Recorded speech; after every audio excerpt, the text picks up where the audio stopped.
Do you want to compete at the highest level and save much time? In this video, I will show you how to cut some corners and not limit your success. My whole pigeon career, I've wanted to be a successful pigeon fancier without spending a lot of time. I mean, we have families, we have careers, commitments. This video will give you some tips to compete at the top, and you'll have more time for the other things you enjoy in life. Now, in the beginning, you must learn how to feed. If you watch my master feeding series, you'll realize that if the birds are fed correctly, they need very little work. So say once the race season starts, you can get away with a race and 2 training tosses per week, no other flights, if you feed correctly. This saves you an awful lot of time. Now, another option, if you're training pigeons, new flyers tend to think they have to go down the race course. I've heard of fanciers that take their birds 30 miles west and then get home and drive another 30 miles east to go to work. It's crazy. If you live, doesn't matter what direction, if you work any direction, take the birds there. Get them some exercise. It doesn't matter. You don't have to train the race course. And it's a misconception by a lot of fanciers thinking they have to train down the race course to be successful. Go any direction. Take the pigeons with you. If you're going with the family, going to an event, take the birds. Use those opportunities to train the pigeons. And again, don't worry about the race course. Another option, if you don't have a lot of time, say you want to go 15 miles, but it's not much of a workout, feed the pigeons before you take them on the toss. Put an ounce of grain in each of them. If they're carrying a little weight, they're going to get a little better workout.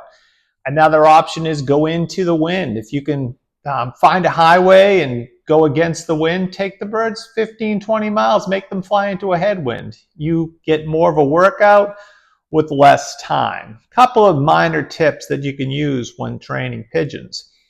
Evening or afternoon tosses are very, very beneficial. Now, I'm not talking at night. I'm talking maybe when you get out of work at 5 o'clock, you can take the birds for a 10 or 15 mile training toss.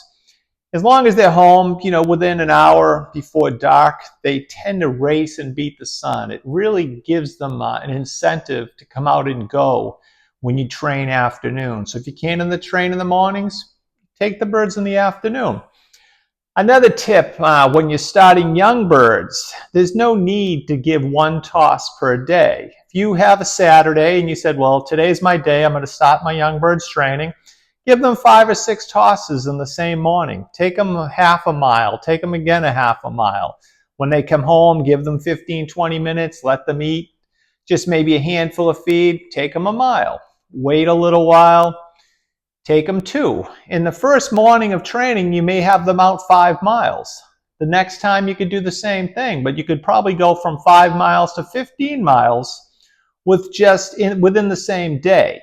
So in 2 days of training, you've got a lot of work in the birds, and you've already started them really well without a lot of time. Another option, people panic when they have to travel during the race season. My suggestion would be fill the feeders with 100% barley. That's all they eat. If you're traveling during the race season or you can't tend the birds, put the barley in. They won't overeat it. They won't gain weight. Come home and ship them to the race off the barley. Don't feed anything else. Just go with the barley. The birds will have proper body weight, and you'll probably have a big performance. And I know with new fanciers, and even some of the old fanciers, people tend to feel guilty thinking that I have to care for the birds every day. Well, I haven't lived at the lofts for many years, so I go over in the mornings usually. All my flight pens, feeders, breeding sections, they have big vacation feeders in them. They can hold maybe 50 pounds of feed. And big waterers. You don't have to change the water every day. Fill the feeder, fill the water. I mean, I would make sure the water doesn't get dirty. You might have to raise it off the floor or put it on a grate or something like that. But I'll show the feeders and waterers that I use here. Here are a couple of feeder options you can buy at foyspigeons.com. There's a couple that I use, and I'll put a link to Foy's below. They work great. This one's smaller, goes against the wall. The other one is bigger, maybe holds 50 pounds of feed. And I like these for the breeding loft. Very, very nice. The waterers I use tend to be, I think it's 10 liter. And most of the supply houses will sell the waterers that are about 10 liters. And you can buy the green or the white. And if you're going to buy them, buy the big ones. Keep it simple. Make the game easier for you. Have more time for family, work, friends, and the birds will be even more fun because of it. By using these big feeders and the big waterers, really everything but the race team doesn't need to be cared for, maybe, weekly, even in some cases. So don't stress. Don't feel guilty that you're not caring for the birds daily if they have plenty of feed and water in front of them. I've done it for years. They get along just great. Another nice option if you're traveling, for chickens, they sell, it's like a solar opening and closing door. And I'll show that solar opening closing door here where you can take and use this thing, set it so it opens at sunrise, closes at sunset. You don't have to worry about varmints or raccoons or cats getting in the loft. But let's take a look. I'll put it and show it right here. You can buy them on Amazon.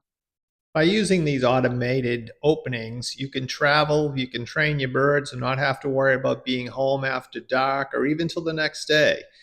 Nothing will get into the loft and you can feel secure and you're not putting pressure on anybody else to do the work for you. Give it a try and they sell them on Amazon. Well, these are just a few tips that'll help you compete at the top. Now, this is another video in my Pigeon Classroom series. Put a comment down below if you liked it, if you want me to do something in one of your favorite topics. Share with your friends, like and subscribe if I offered any beneficial information. I'll keep them coming. This is Frank McLaughlin, McLaughlin Lofts. Thank you.